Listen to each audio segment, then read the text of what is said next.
Hello there. Life is a mirror in many ways. It's a discussion that we've been having frequently with our kids, and it can be a useful way to look at situations. What we are facing now, or the situations that we are in now, are frequently and most often the result of things we have decided to do or not do in the past. But there's also another way of framing up the way we look at life and situations. And for that, stay tuned.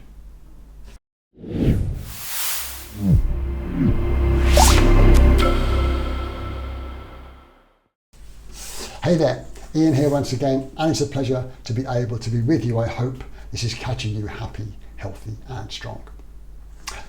For today's idea, I've been to the homemade props department, and I hope this helps you with today's idea.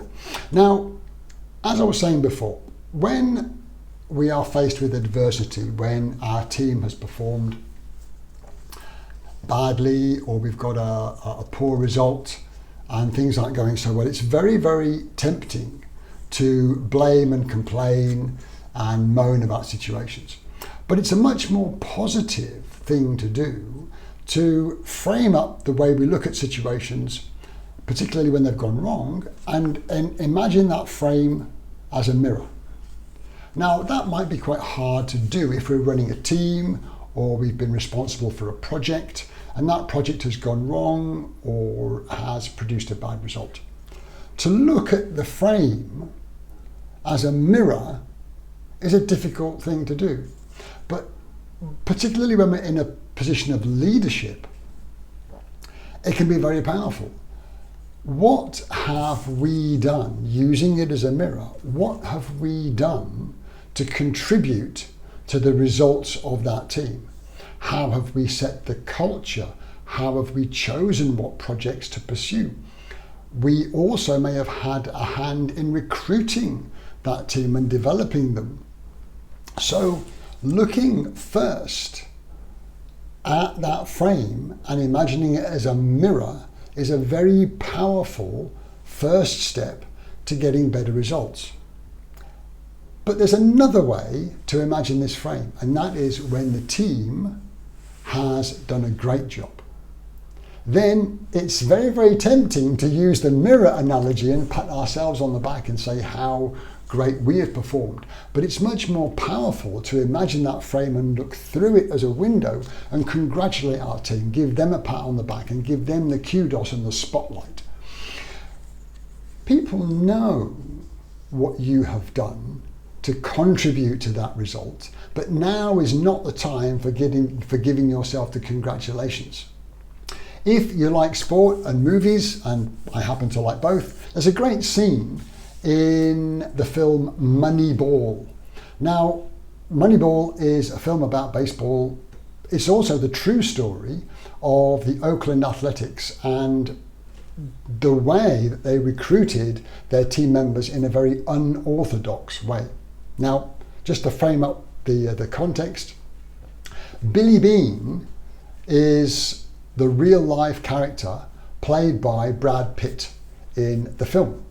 And his recruiting strategy was resisted very strongly by the head coach, who actually coached the players on the field. In baseball terms, the coach, the manager recruits the players, the coach then coaches the team. It got off to a rocky start, and everybody was saying, yeah, I told you this wouldn't work. But then the team hit the stride.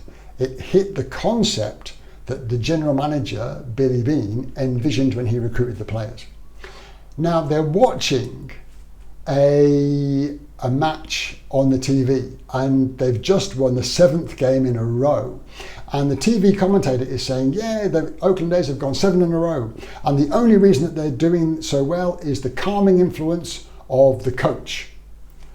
And Billy Beane's assistant is watching this on the TV, and he said, did you hear what they said? Did you hear what they said? And Billy Beane said, all I heard was 7 in a row. Have you got the matchups for the next game? He knew that the primary reason for the team's success was the way he had recruited the players. But that wasn't the time to dwell on it. Everybody who really mattered inside knew what was going on. There wasn't any reason to pat himself on the back and give him the congratulations. So I really hope that that did make sense and give you some ideas. It's painful to look at in the mirror when things are going wrong. And it's sometimes difficult also when things go right to look through and give other people the congratulations. But it can be a very powerful approach to sustain our results into the future. I really hope that gave you some ideas, and until next time, take care of each other.